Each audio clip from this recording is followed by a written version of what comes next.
자, 오늘도 시장 주요 기업 이슈들 살펴볼 텐데요. 자, 박 기자, 오늘 또 철도주들 얘기를 안 해볼 수가 없습니다. 오늘은 대표적으로 현대 로템이 좀 주목을 받지 않았습니까? 네, 그렇습니다. 오늘 현대로템은 10.18% 오른 21,650원의 거래를 마쳤습니다.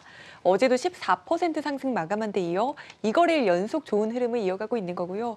현대로템의 주가가 21,000원대 중반까지 올라선 건 지난 2019년 6월 이후 처음입니다. 오랜만에 지금 철도주들이 또 관심을 받고 있는데 정부에서 발표가 나지 않았습니까? 네, 그렇습니다. 어제 오늘 이렇게 주가가 급등한 건 정부 정책에 따른 기대감으로 풀이됩니다.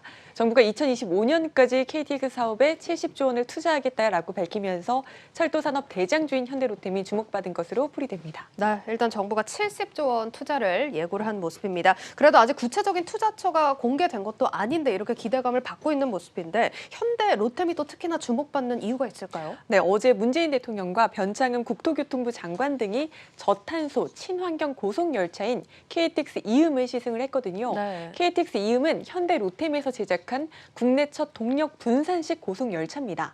문 대통령은 2029년까지 모든 디젤 여객기관차를 KTX 이음으로 대체하겠다라고 밝히면서 현대로템의 시장에 이목이 이제 쏠린 거고요. KTX 이음은 오늘부터 청량리에서 신경주 구간을 운행하기 시작을 했거든요. 글로벌 고속열차 시장을 보면 최근 5년간 이 동력 분산식 열차가 75%를 차지하고 있다고 합니다. 현대로템이 이제 이번 운행을 바탕으로 첫 고속열차 해외 수출에도 한 발 다가서게 됐다는 평가가 나오는 이유입니다. 네, 현대 로템이 이번 투자 크게 또 수혜를 받을 것으로 보이는 상황인데 수급 상황은 좀 어떤가요?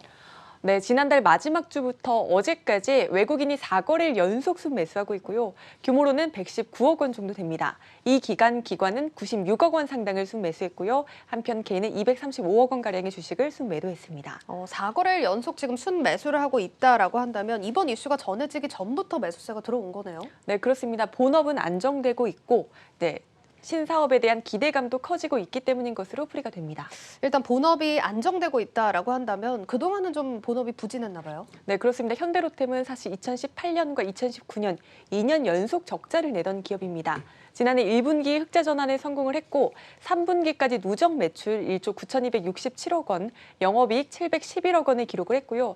아직 4분기 실적은 나오지 않았지만 연간 기준으로도 흑자를 기록할 것으로 전망됩니다. 거의 뭐 1년 반 정도 만에 흑자 전환에 성공을 한 건데 4분기도 아직 나오진 않았지만 성과가 그래도 괜찮았나 봐요. 네, 그렇습니다. 이제 현대로템은 지난달 30일 약 30년 동안 신림선 경전철의 운영과 유지 보수를 전담하기로 하면서 약 3,300억 원 규모의 계약을 따냈습니다.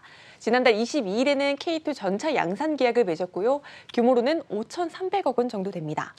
지금 들어와 본 걸로만 판단을 하면 이제 작년부터 본격적으로 실적 개선이 일어났던 것 같고 성과도 들어보면 잘 해오고 있었다라는 생각이 드는데 이런 적자 또 이유가 있었나요? 네, 잠깐 이제 설명을 드리면요.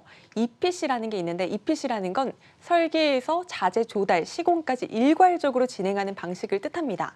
마진폭이 높다는 장점이 있지만 대규모 손실을 입을 수 있다는 단점도 있고요. 현대로템은 과거 이제 해외 플랜트 사업의 EPC 공사를 수주했다가 대규모 부실을 떠안으면서 문제가 됐고요. 네. 전반적으로 수주가 줄면서 고정비 부담도 커졌습니다. 통상 이제 제조업체의 경우 부채 비율이 200%가 넘으면 재무 상태가 불안정하다라고 보는데요. 현대로템의 부채 비율은 2019년 말까지 397%까지 치솟았거든요. 다만 경영 정상화를 통해 지난해 3분기 기준으로는 191.8%를 기록하며 안정된 상황입니다. 네, 일단 그래도 재무나 실적 면에서 그간의 리스크들이 좀 어느 정도 커버가 되고 있는 것 같은 생각이 들고 아까 이제 신사업에 대한 기대도 커진다라고 이야기를 해주셨는데 뭐 어떤 산업들이 있습니까? 네, 현대로템은 이제 최근 그룹의 역전 사업인 수소 추출과 충전 인프라까지 맡았습니다. 현대로템은 최근 수소 추출 기관의 이제 국산 화율을 80%까지 끌어올렸다고 밝혔고요. 올해 3월까지 소모성 자재인 촉매제를 제외하고 전 부품의 국산화를 꾀할 방침입니다. 지금까지만 들어보면 사실 수소가 요즘 대세인 만큼 또 대세 사업을 맡았다라는 생각이 들고 정책 기대도 좀 크게 받아가고 있는 모습인데 증권사에서도 좀 긍정적인 평가 나오나요? 목표 주가 어떻습니까? 네, 어제 다뤘던 현대위와 마찬가지로 이제 현재 주가가 목표가를 이미 뚫고 나간 상황입니다. 네. 올 들어 현대로템을 분석한 주요 증권사의 보고서는 아직까지는 대신증권에서 나온 자료가 전부입니다. 오늘 종가가 21,650 250원이었는데요. 대신증권은 목표가 2만 원을 제시했고요. 지난해 말 IBK투자증권도 목표가 2만 원을 제시했습니다. 네, 알겠습니다. 일단 본격적인 실적 회복에 더해서 신사업 그리고 정책 수혜까지 받아가는 현대 로템 자세히 또 살펴봤습니다.